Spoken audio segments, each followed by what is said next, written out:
Hi, can you hear me? I decided to use the earphones. Can people hear me? Yes, Lilia, we can hear you. Hi, Lilia. Okay, Good morning. excellent.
Good morning, everyone. Welcome.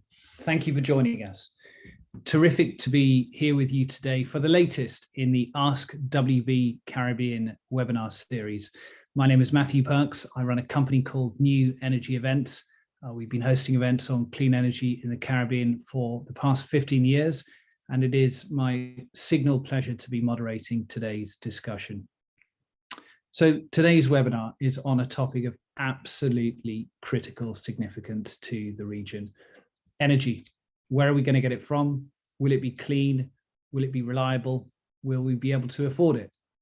We're going to be asking those questions to a panel of World Bank executives, and we'll look to them too for a sense for how they hope to support the Caribbean moving forward.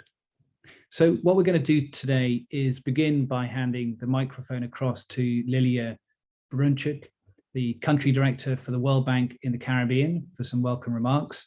Then we're going to introduce Stephanie Gill, who runs the energy sector for Latin America and the Caribbean at the World Bank. And Stephanie will present on some of the key initiatives the World Bank is hoping to implement in the region, and some they already have. And then we're going to be taking your questions, and we'll dig down a little bit into what you think and how you believe the World Bank can best support energy initiatives in the Caribbean. And I think it's not too late to ask a question. We're streaming live on Twitter, as you know. You have the hashtag. Please do ask questions, and we'll get to them if we can. So without further ado, let's get started. Lilia, good morning.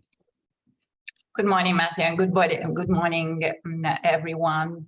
I'm very happy that we're having this event today. There is not better time for a discussion on renewable energy. Energy solutions for the Caribbean are super important at this juncture. The Caribbean region has some of the highest energy prices globally. And this is due to very heavy reliance on fossil fuels, partially. And you'll hear more about this in the discussion today. And on top of this, Russia's war in Ukraine stoked an additional energy crisis around the world, and with, again, a significant impact in the Caribbean. Energy prices are high, and they will keep growing.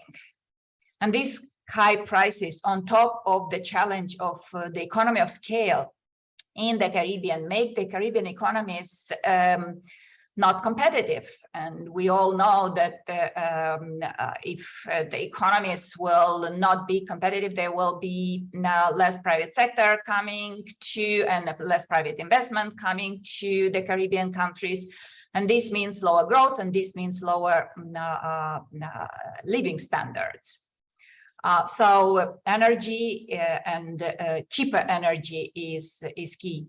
And this is in addition to, of course, moving to a cleaner energy so that we continue saving our planet. Of course, the Caribbean countries don't contribute much to the overall global warming, but they still contribute their share. Well, in every crisis lies an opportunity. And for the Caribbean, the solution lies in accelerating the transition to clean energy and increasing energy efficiency. And the good news is that the Caribbean is blessed with abundant renewable energy resources. Solar, wind, geothermal. So what we really need to do is to create an environment and find the ways to reduce the transaction costs and set good examples across the region on renewable energy, and also not forget about energy efficiency. So at the World Bank, we're working into this direction. We're already working with several countries in the region on various renewable energy programs, like in St. Lucia and Dominica on geothermal power and so on. But we believe that at this point, much more can be done in the region. And we would like to discuss today what are the challenges and opportunities, and to put this agenda really at the forefront of these countries, and jointly with the countries move it forward. So I wish all of us a fruitful discussion today, and I hope that this will be just the beginning of this type of discussions in this area, so that we can share our ideas and our knowledge, but also hear from you and hear about your ideas, and in the end benefit from this collective wisdom in moving to a more renewable energy centric energy production in the Caribbean. Thank you. Lilia, thank you so much. Set the stage beautifully. We take away a few things. We take away a sense of crisis, but also one of opportunity, and a moment to seize. I think it's interesting hearing you talk about energy efficiency. We've all been talking about it for so long, and yet progress towards energy efficiency seems to be limited so often. And I think the other piece we hear from you is the the fact that this is a conversation. This is a two-way collaborative process. And one of the reasons we're here today is because the World Bank is reaching out to the market to say, what do you think? What do you need? How can we help? So Lilia, thank you so much. So with that, it's my very great pleasure to introduce Stephanie Gill. Stephanie is practice manager for Latin America and the Caribbean in the Energy and Extractives Global Practice. The World Bank have very humble titles. Lilia runs the region and is the head of the World Bank for the Caribbean. And Stephanie actually runs the World Bank's energy sector engagements across Latin America and the Caribbean. So we've got a tour de force here today. And Stephanie is going to talk to us a little bit about the World Bank itself, and then specifically its engagement in the Caribbean and some of the thoughts that they have for future engagement with the region. So Stephanie, good morning and welcome. Good morning, Matthew, and thank you very much for this kind introduction. Thank you very much, Lilia, for having us on the energy for this third installment of AskWBCaribbean. I think it's a great initiative to reach out to our stakeholders, to our counterparts through this media to indeed engage and ask for feedback and for ideas to continue improving the impact that we have in our regions, in our work with the countries. Today, I will have a small presentation in which, as Matthew outlined, I'm hoping first to present very briefly the World Bank, what we do. Please let me know if this is being shared adequately.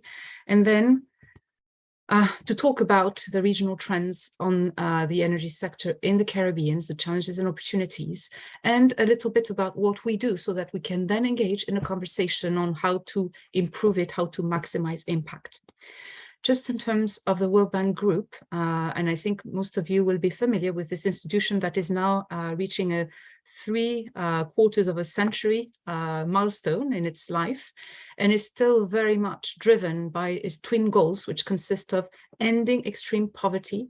And you may have heard that extreme poverty on the back of those compounding crises that Lydia mentioned has actually increased by 70 million people in the last year, unfortunately. So it's still very much a dominant goal to end extreme poverty, as well as promoting shared prosperity, given that inequality is also a consequence of the wave of crisis, as well as a distinct trait of our Latin America and Caribbean region. The World Bank Stephanie, can you move to a full screen presentation, because we see the PowerPoint, but it's not in the presentation mode. So I did. Let me try again.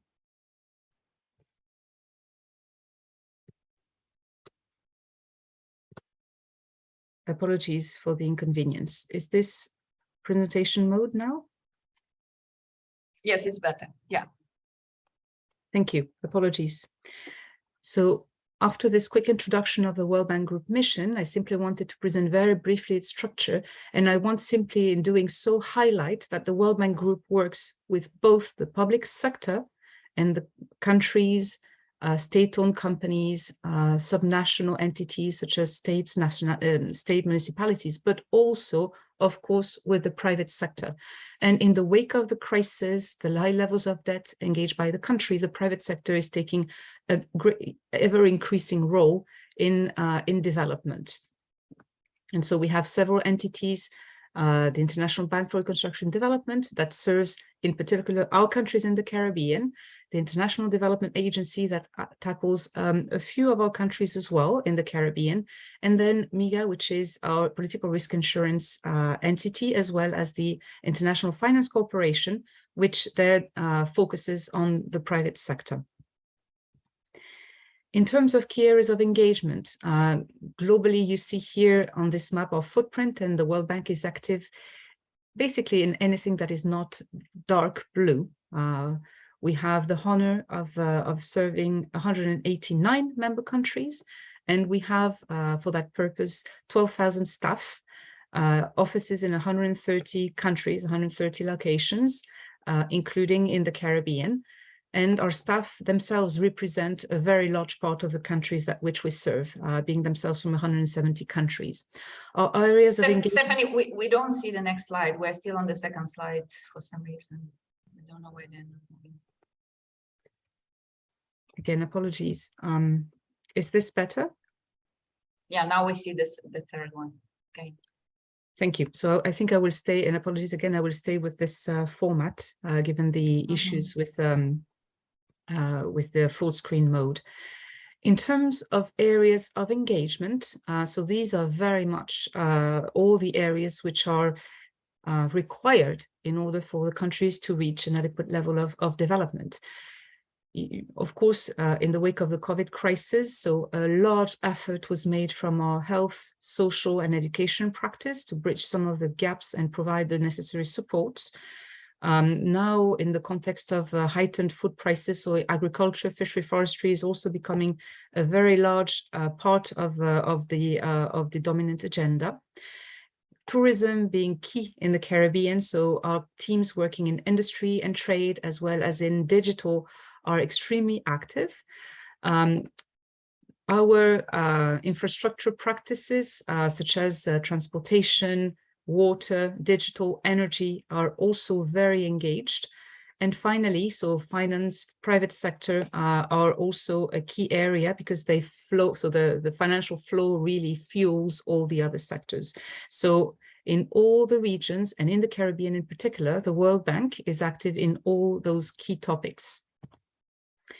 Let me now just spend a couple of minutes on the fact that this priority to end poverty as well as increase shared prosperity, so addressing poverty, addressing inequality, are very much related to an overarching goal of sustainability. And in this context, the World Bank launched its first climate action plan back in 2015. And over the past 5 years has achieved a number of results. I will not go into them in details, but given that today this focus is renewable energy, the World Bank supported 34 gigawatts of new renewable energy to help communities and businesses. This is about half of all the installed capacity in California. And California has about 40 million inhabitants. So of course, for the World Bank, it's many more people that were supported, given that the consumption is relatively lower than in California. But it's just to give you an idea of the sort of impact that this work has delivered. And I also wanted to highlight another element, which is that the World Bank, besides project, is also working a lot on knowledge sharing and capacity building. And if there was only one report that you would consult out of this discussion, I would please suggest that you consider the World Bank 360 Resilience Report for the Caribbean, which really looks at ways to reduce poverty, reduce inequality, and do this in a sustainable manner across the multiple sectors, including the energy sector. This first climate action plan the effort was ramped up really in the context of a second climate action plan. And there I just want to highlight a couple of elements as well. The first one is that in terms of lending commitments, the bank has ramped up its efforts from what was about a quarter of all lending volumes dedicated to climate to now over a third in the last fiscal year. Actually, almost $32 billion of World Bank lending was directed to climate support, to climate finance, and this is 30% of all lending. So the World Bank Group exceeded its target.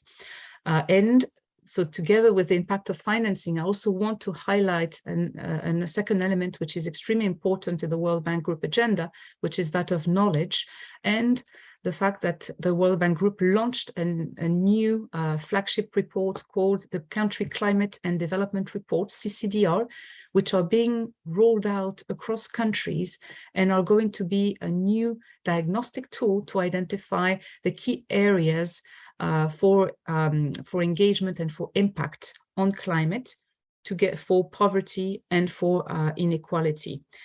So watch out, because in the Organization of Eastern Caribbean States, as well as in other countries in the Caribbean, our teams are working on preparing those reports, and we hope to be able to share and obtain your feedback very quickly. So all this is a little bit of a segue into the key topic of today, which is that of energy in the Caribbean. And as highlighted by Lilia, there are several headwinds and energy challenges in the Caribbean. The first one, which is the most obvious, is the high dependence on imported fossil fuels, and so here you see a chart that highlights the portion of renewables in the matrix of most of our countries. And you see that several of them are doing very well in terms of harnessing their renewable potential. So hydropower in particular, and considering biomass, as well as developing other sources. And here we see Suriname, Belize, and Dominica in particular. However, very, very largely, electricity is generated out of imported fossil fuels. And this has, of course, a number of consequences that I'm going to highlight. There's, in terms of other challenges for the development of renewable energy, as again highlighted by Lilia in her opening statements, there are some gaps in terms of the legal, regulatory, institutional framework, both for renewable energy as well as for energy efficiency, which consists of energy conservation, saving on the consumption side. Those may well be in terms of lack of least cost development plans, which would highlight what would be the most cost-effective way of developing renewables or developing generation in a country. There might be gaps also in terms of allowing private sector participation in the energy sector on the legal and regulatory side. There might be also gaps in terms of capacity on the institutional front to conduct the surveys, both on the renewable energy resource assessment or on the energy efficiency potential side. And then at the time of financing, the countries face also a number of challenges owing to the small scale. Small scale relates also to a lower level of capacity, in particular on the regulatory side. And finally, also a high climate vulnerability, which means that the types of investments have to be considered under this slightly different light, owing to the hurricanes in particular. The consequences of those specific ground conditions mean that, as pointed out by Lilia as well, the Caribbean face some of the highest electricity tariffs globally. On average, about 25 cents per kilowatt hour.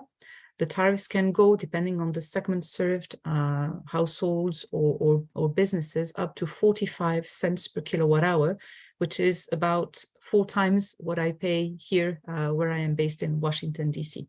And of course, as Matt pointed out, this affects affordability for households. It affects competitiveness for businesses, in particular in a context where the areas of growth, such as tourism, may be very dependent on those input costs.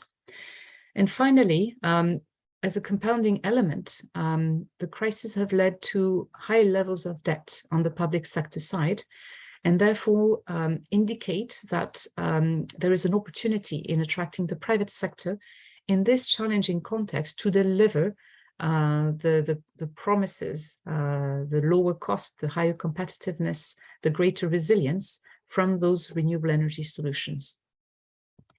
And this leads us a little bit into the opportunities.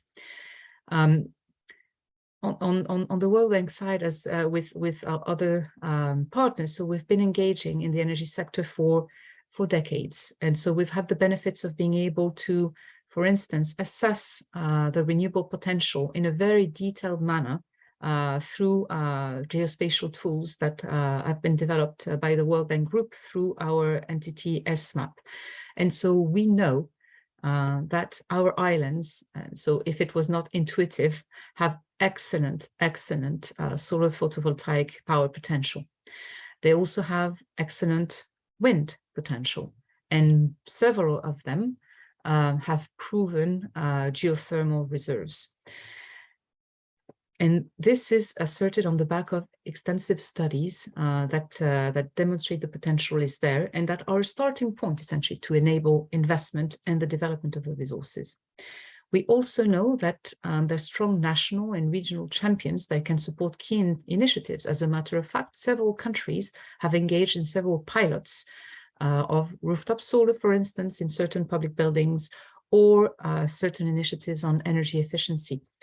The utilities, be them public or private, are of course key partners, and the region also has strong regional players that can support those initiatives, and I've outlined here a few, such as the OECS Commission or the Eastern Caribbean Central Bank.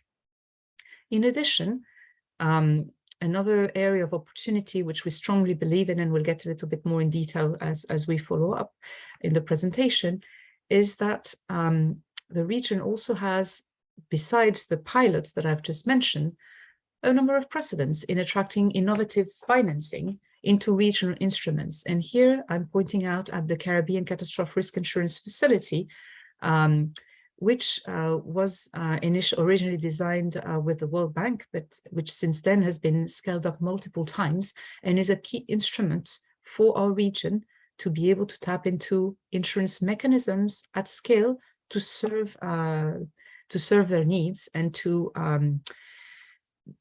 grow back faster upon the occurrence of a climate event. And so with this context, those challenges, those opportunities, what I would like to do now is share a little bit of what we're doing with the World Bank Group in engaging with all countries in the energy sector.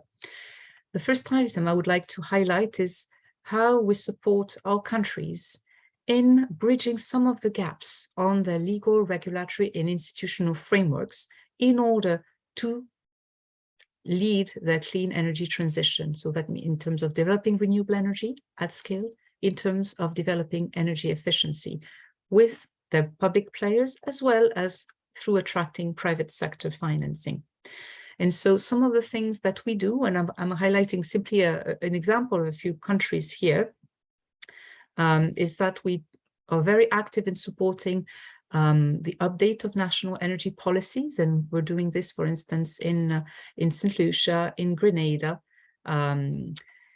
We're currently also supporting on that front Haiti.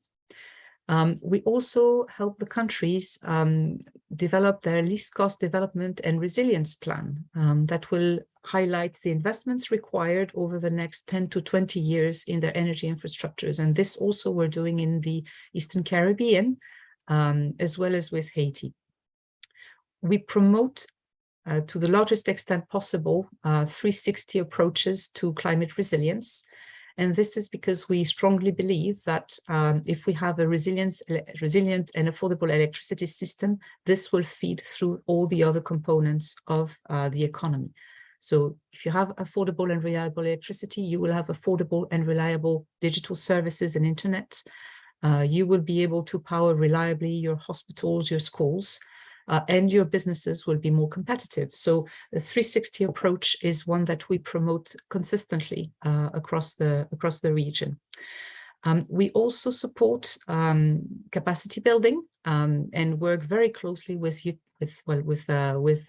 governments, with regulators, with utilities, so that these are ready and the integration of those new renewables and those energy efficiency initiatives when they come in can be in the context of a more resilient grid, in the context of an end customer that understands the benefits of such a type of clean energy transition. On now the investment side, I wanted to highlight some of the lending that the World Bank Group is supporting through either public sector or private sector in our countries in the Caribbean. And I'm highlighting here a few examples, which I think are really exciting.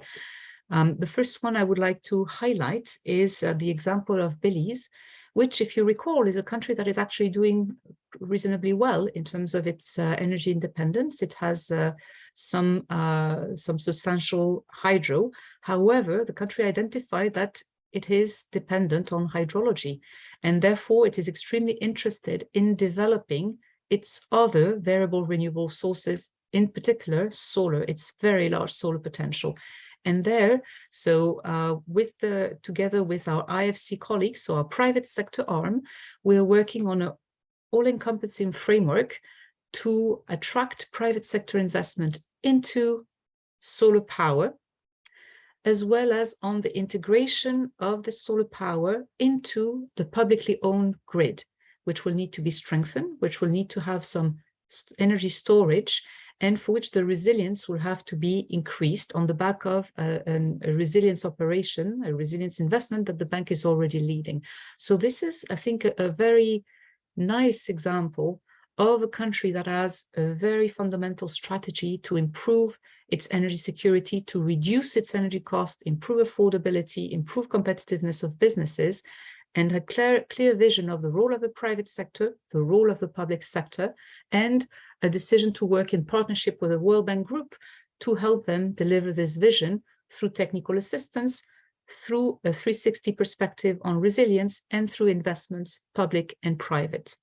So this is an example, I think, which is at very initial stages, but we're very much looking forward to progressing with our clients in Belize. Haiti is another example that I would like to highlight because it shows that it shows two things. First, it shows that even in the most fragile settings, there is a possibility to attract the private sector. And so here in Haiti, the World Bank is piloting new business models to attract private sector investment into mini grids based on renewable energy solutions.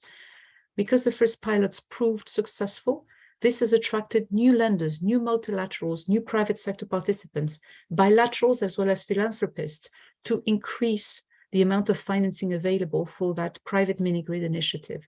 So it's an example where the World Bank can unlock a new avenue for financing where the needs are the greatest, including a very fragile environment. The second element I wanted to highlight, and I think this is really very much a key example, is that Haiti being the single country in the Caribbean where access to electricity is an issue. This is where the impact of renewable energy, domestic affordable solutions, reliable solutions can really, the benefits can permeate across the economy. Finally, just because also Lydia highlighted this example. So in Dominica, St. Lucia, and now also in Grenada, so the World Bank is also working on de-risking geothermal resources, and that is bringing a little bit of World Bank financing as well as large amounts of grants to undertake exploration drilling of geothermal resources, assess the resources, and when those are assessed, then attract private sector into investment of geothermal power plant. Sometimes also through a public-private partnership, which is, for instance, the case in Dominica, which is the country that is most advanced. And we're very proud of all the progress that Dominica has made on geothermal. I only have 2 more slides. This slide here, I think, aims to show the regional dimension and how by leveraging their regional entities and their regional collaboration, the countries can bring innovative solutions that can help accelerate the scale up of their investments in renewable energy, investments in energy efficiency, and in energy transition. In this context, and many topics could be highlighted, but let me just share 2 examples that the bank is currently preparing. So those are lending operations across multiple states that we're currently advancing from the World Bank Group side. The first one is on energy efficiency and building on the back of several pilots undertaken by each of the countries to build a regional engagement. And they're starting with the public sector at scale to have a demonstration effect of the benefits of energy efficiency measures, of the savings and building capacity so that these can be further scaled up for households and for businesses. So we're very happy to be engaging on that front, a very topical subject given the even higher prices of fossil fuels, which will lead to even higher electricity prices. So reducing consumption without, and if possible, while reducing consumption, increasing the quality of service is a key opportunity for the region. And the second element on which we're working under the leadership of the Eastern Caribbean Central Bank is a regional renewable energy financing facility. And there, the purpose, again, building on the back of several pilots undertaken by the countries, would be to establish a regional facility that would have two objectives. One, an objective of technical assistance to build a pipeline of bankable projects and build capacity with each of the participating countries, proposing a financing aggregation mechanism so that each of the individual utility scale projects in the countries come to a scale that is sufficient to attract private sector participation of good quality and high competitiveness in the procurement processes. And through this financing mechanism at regional level, attracting substantial levels of climate finance to scale up utility level renewable energy in our Caribbean countries. So two very exciting initiatives, which we hope to take to our board during this fiscal year.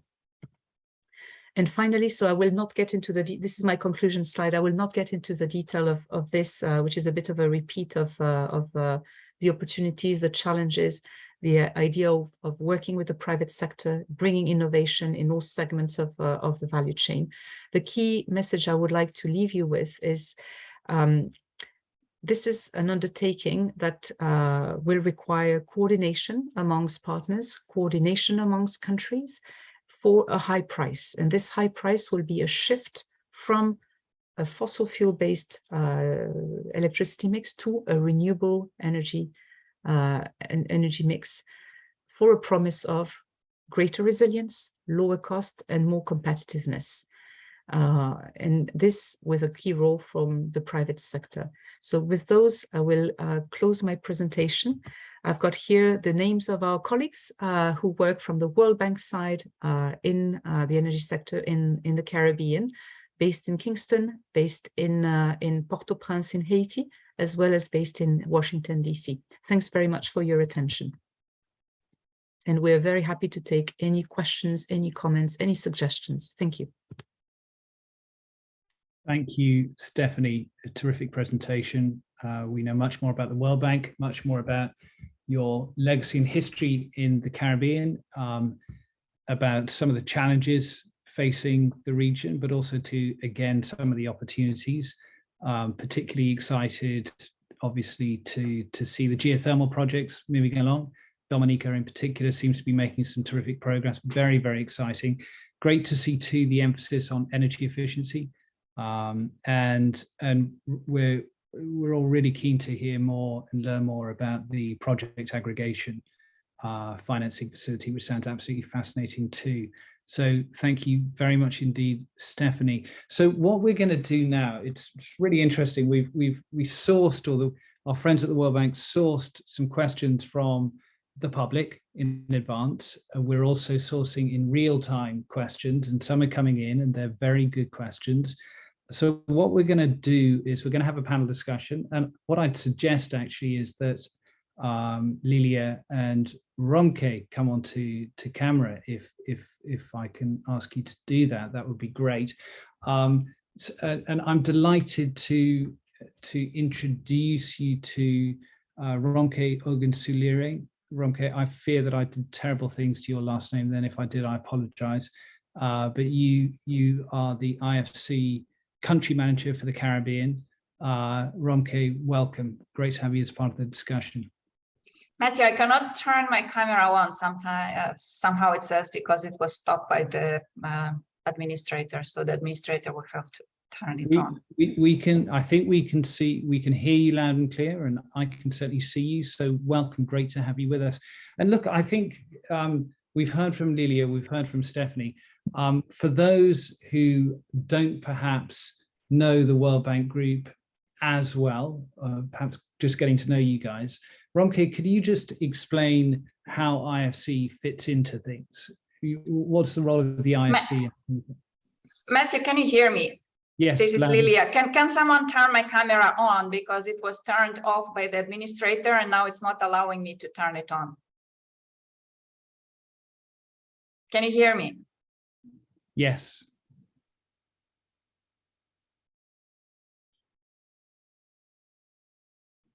Okay, so I see in the chat that your team, Lilia, is on it, and they're going to, I'm sure, turn your camera on imminently. Romke, can you hear me? Romke, can you hear me? Romke, can you hear me? Yes, I can hear you. I'm so sorry, Matthew. Hello, welcome. It's good to have you with us. And you did pronounce my name perfectly, just for the record. I'm delighted and relieved in the same breath. It's great to have you with us. I wonder whether you might, just for those who aren't as familiar with the World Bank Group, just explain how IFC fits into things and what you're doing in the Caribbean. Perhaps you could just do that for us. Okay. So good morning, everybody. Very pleased to be here. I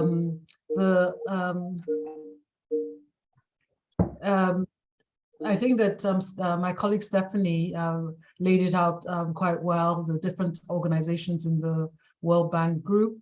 The IFC is focused on the development of the private sector, and of course it's impossible to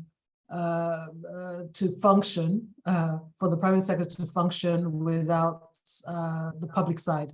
So in all the work that we do, it is extremely, it's critical that we work closely with our colleagues at the World Bank that many times are dealing more directly with government than we do. We do deal with government quite a bit, but not as much as the World Bank. And it's really helping, and in terms of the work that we do, the importance of the World Bank is really working on some of the more enabling environmental issues, working on the regulations, on the climate, which then helps attract the private sector into the space. And of course, you would have seen that there's also MEGA, which is the agency that works on that provides guarantees, which political risk insurance and guarantees, which are also very important in the work we do when we are financing energy projects. So just to talk a little bit about what we do in the Caribbean. Of course, energy is an important pillar in our strategy.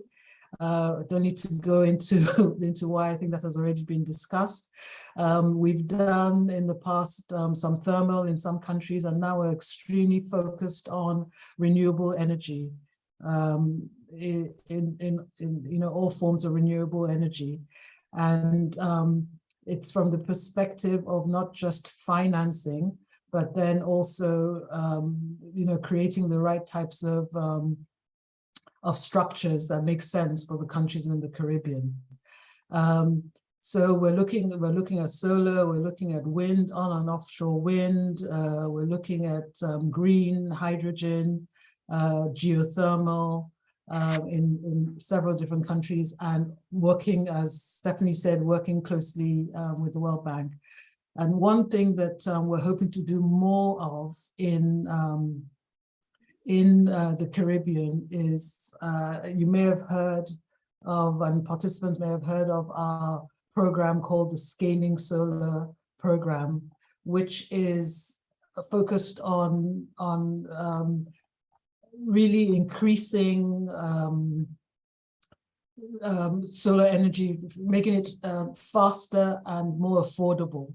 Because as we know, the challenge is when we look at the Caribbean, there's, of course, solar power has enormous potential, as an energy source. The cost of photovoltaic technology has fallen dramatically.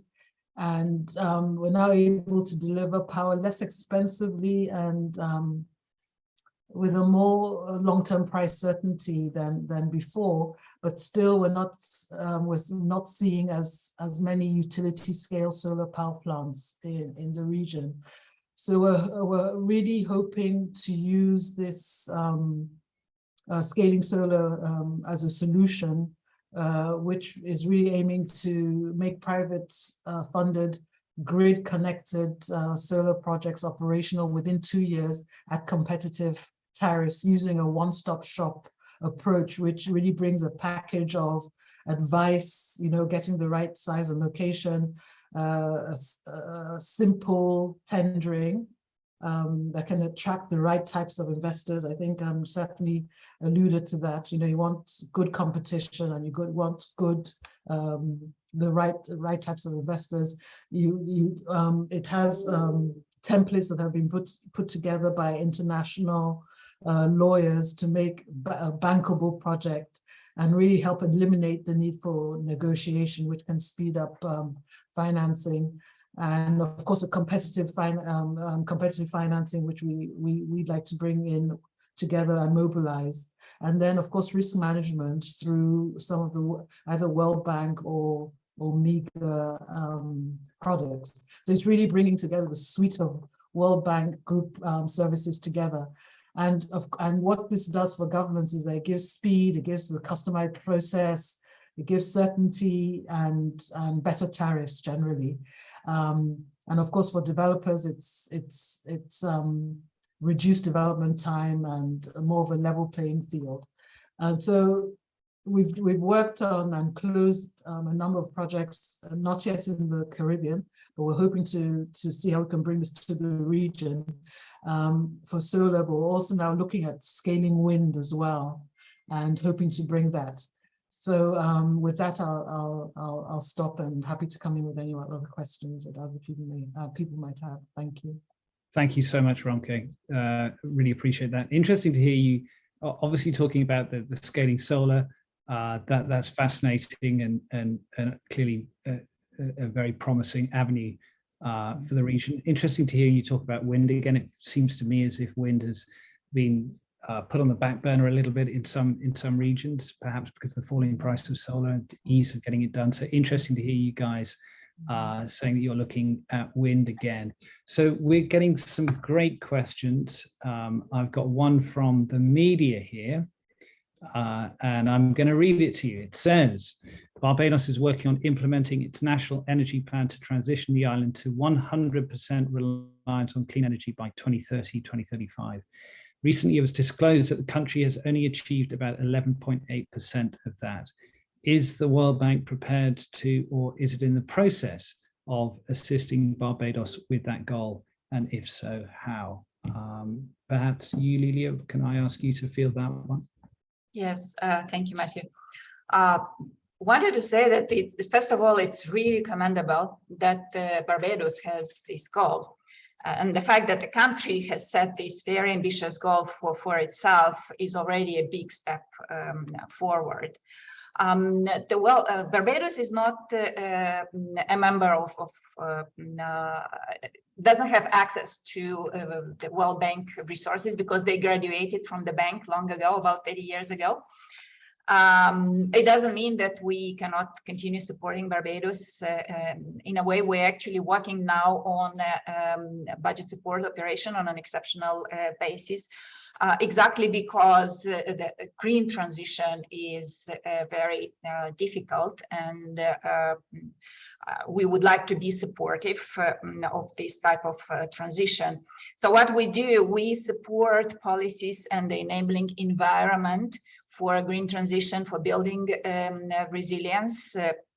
And as you heard Ronke saying, is that this is really critical to then attract the private sector. So we are working on this enabling environment with the government. And the government of Barbados is putting in place very solid program of laws and regulations that will enable this green transition. And as you heard from Ronke, when the opportunities will be there, they can support. IFC can work in Barbados. They have the possibility of working there for the next few years, although Barbados is a graduate country, and once there is an opportunity for IFC to support private sector investment in renewable energy, I'm pretty sure IFC will be happy to do that. Yeah, let me stop here. And actually, the World Bank can do more, of course, and we are looking into how we can support countries, including countries that the World Bank graduates with the green transition, and hopefully we will have some instruments and possibilities to do so in the future. Thank you. Thank you, Lilia. As I say, we're getting some great questions from a clearly very well-informed audience. And one of the questions here, it's been noted that the energy space within the Caribbean is crowded with some overlap. Is the World Bank working with others to help the region meet energy goals and targets? And I guess maybe that's a reference, do you think, to the DFIs, the development banks? Clearly, there's a lot of support for the regional transition, but let me throw that one out to you. I don't know if any of you would like to step up and respond to that one. Are you looking for opportunities to collaborate? Yes, let me start, and then I'll turn to Stephanie and others, because we are actually working very closely with the other development partners, and we are coordinating very closely. We're coordinating with IDB, coordinating with CDB. We're also coordinating with institutions like the Eastern Caribbean Central Bank, for example, which is quite an important player on making finance available for renewable energy projects. And as Stephanie mentioned, we're working with the ECCB on a renewable energy facility that will be available for any private sector investor who would be interested in investing in renewable energy in the region. Let me turn to Stephanie because she may be able to provide a few more details. Thank you. No, thank you very much, Matthew and Lilia. And indeed, the needs are enormous in the region, and so there's a role for private sector, for public sector, and for all interested parties. Clearly, there has been a lot of success in demonstrating through pilot projects that the potential for renewable energy, for rooftop solar, for energy efficiency exists. I think where we are starting to analyze how to work jointly in the scale up is now where the rubber hits the road. And from the World Bank's group side, so we're very active in coordination dialogue. And so in addition to the entities that Lilia has mentioned on the multilateral side, also on the bilateral side, because there are a number of bilaterals very active in the region, there are also a number of philanthropic entities very active in the region. And the countries definitely need to be able to tap into all those sources of financing. The more concessional, the better. And so our objective from the World Bank Group side is to support the design of financing vehicles that will then allow to welcome all those intents and those sources of financing to deliver what would be a consolidated, the best possible impactful outcome for all countries. And it is with this mindset, for instance, that the Caribbean Catastrophe Risk Insurance Facility was designed. It's also with this mindset that we're looking at working jointly with the private sector, with Ronke's team, for instance, in Belize, in what could be the first phase of the transition towards large-scale renewable energy in the country, variable renewable energy in the country, so that following that demonstration effect, others other multilaterals, bilaterals, philanthropists, other private entities may come in. It's also with this mindset that we're working with the Eastern Caribbean Central Bank on this regional renewable energy financing facility, and also on the energy efficiency side. If I can highlight just one example, because geothermal is very dear to my heart.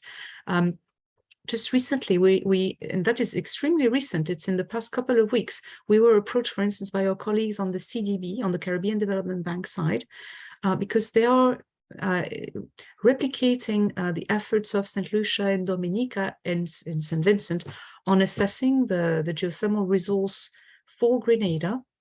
The resources that they have at hand are not currently sufficient, and so there's an opportunity to collaborate. So World Bank, Caribbean Development Bank, attracting other climate finance and concessional financing sources to fully de-risk, to assess the geothermal resource and hopefully find an outcome that is positive for the country to then tap into private financing. So this is, I think, a mindset where we're proactive.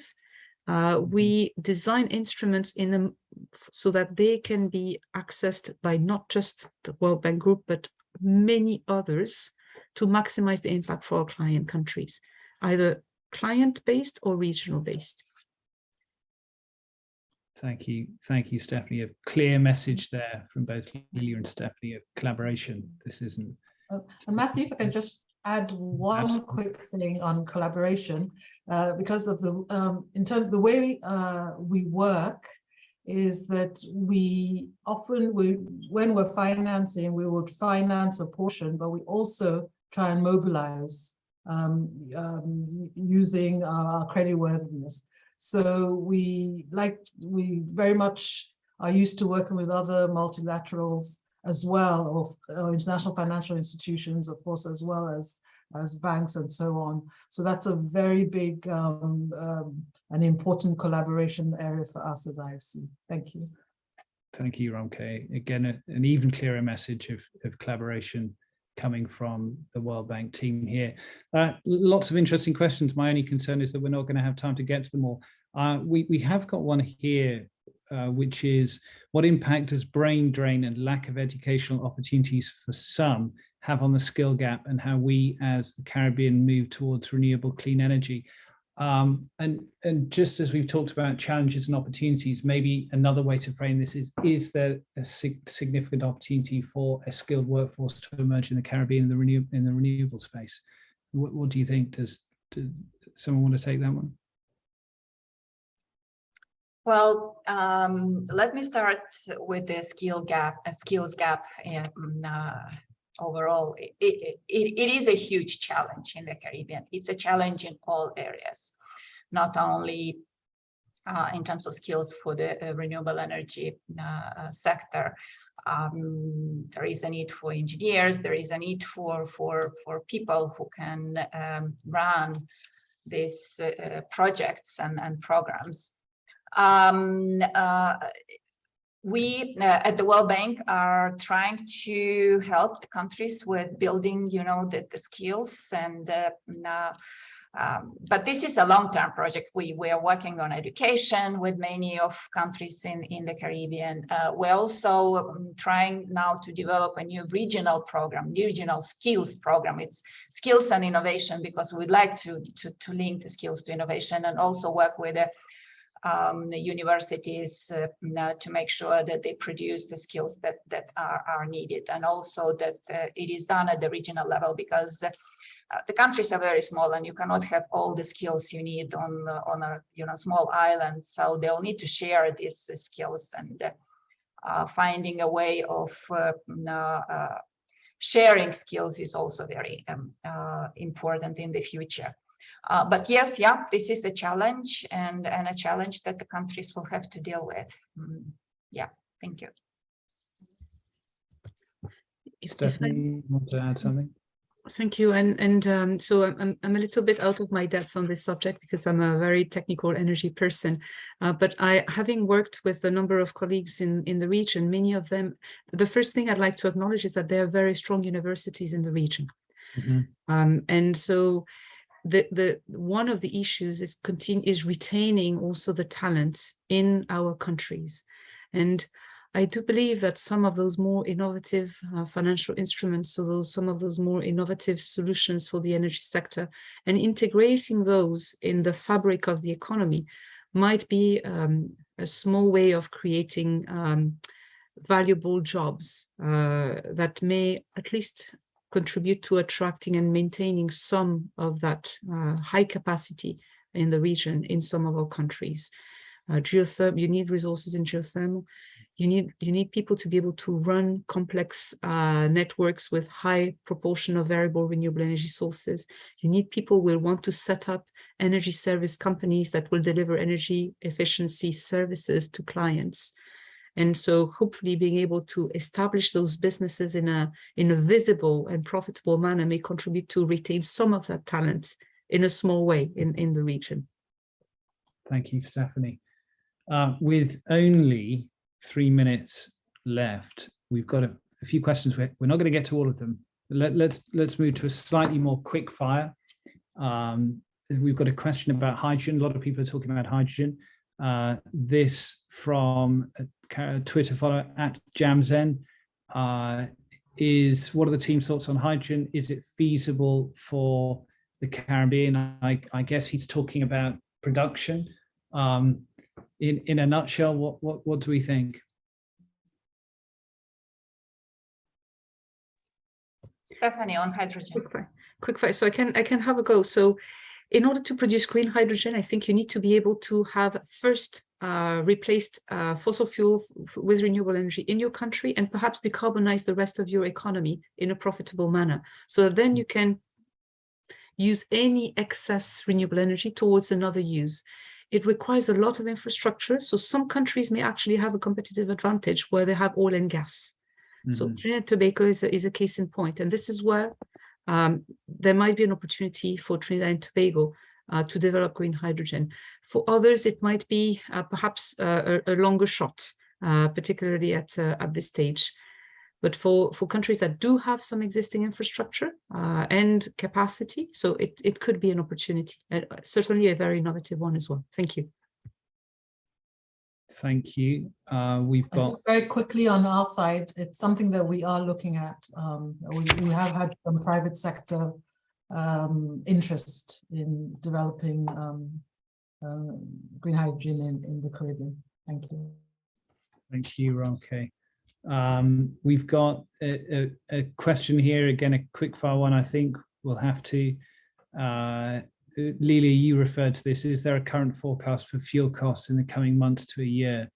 And assuming prices hold steady or increase, what can we in the Caribbean do to minimize these costs? But one assumes the increased overhead.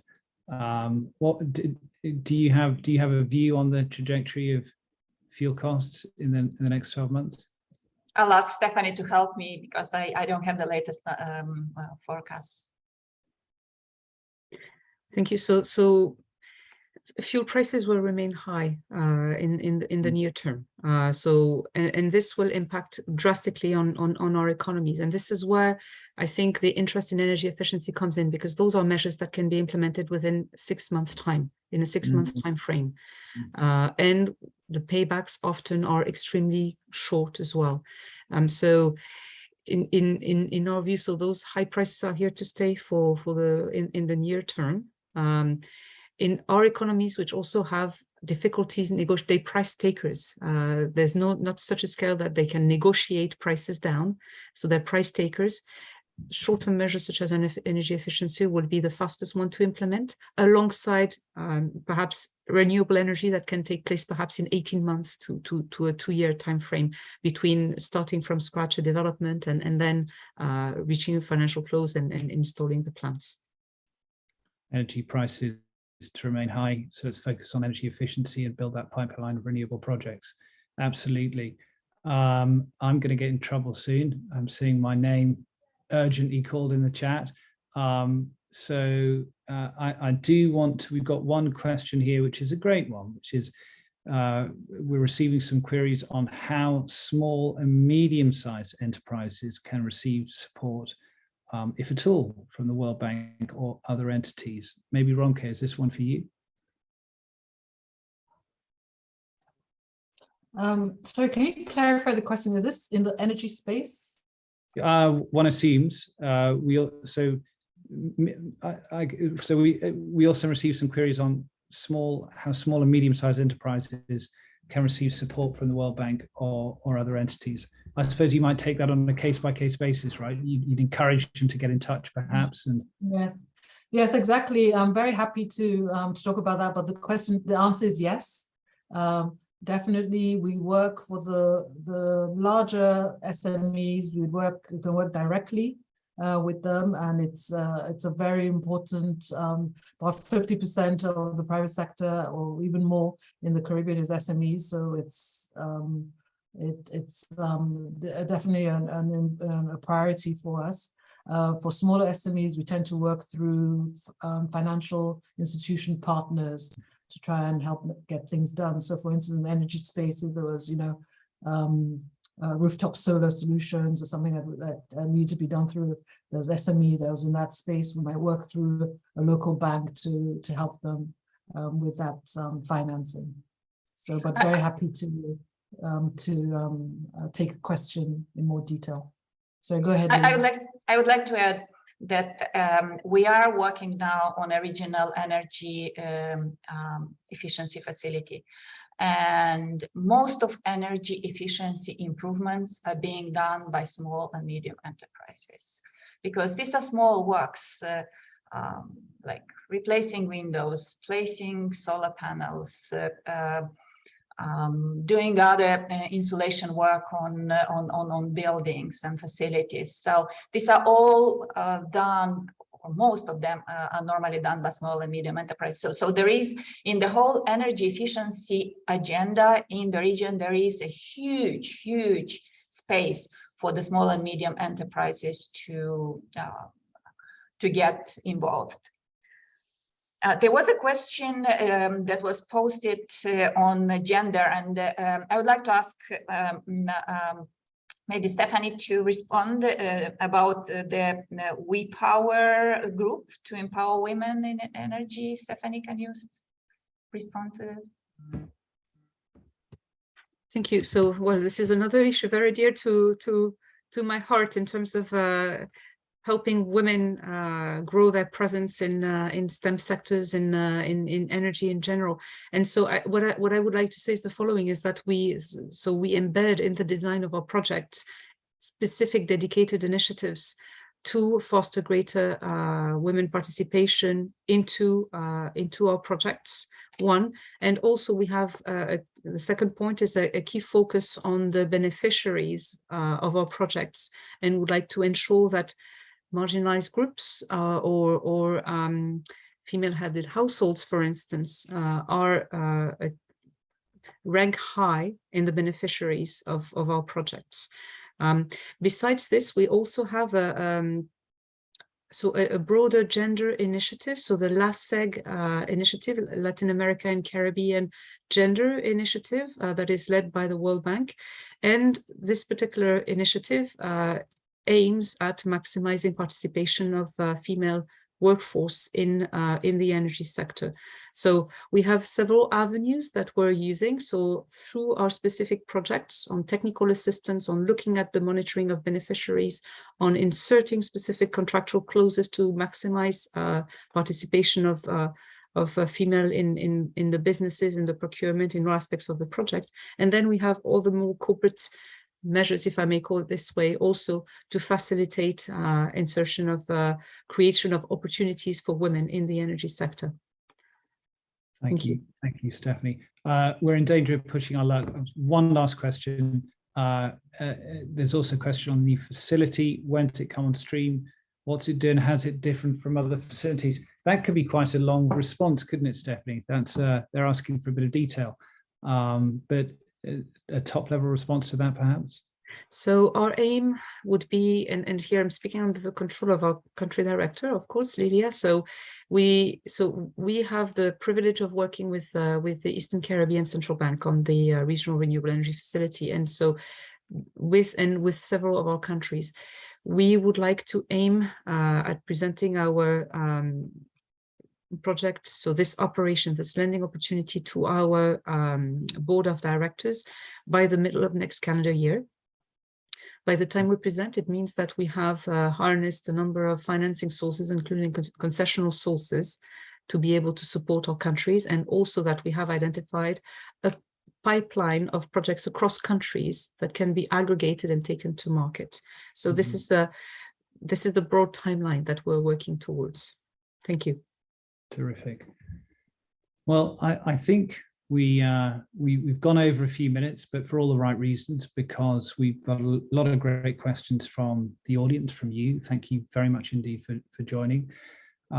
It's, for me, it's been deeply educational. I've learned a lot. I think you know, it shines through the World Bank's history in the region, but also your commitment to moving forward. And I think that as we think about shining through, the message that I get loud and clear is that you're not pushing solutions down to the region. You're looking for a collaborative approach, both with the region and with other development partners, to build together. And that's exciting to see. And there's much to look forward to over the coming weeks and months in terms of some of the new facilities and projects that the World Bank has queued up. So very exciting. And thank you all again for joining us today. Thank you for staying with us. It's much appreciated. I'm told that the next AskWBCaribbean will be on tourism. That's bound to be a good one coming in the next few weeks. Watch out for details. But in the meantime, thank you all and goodbye. Thank you. Thank you.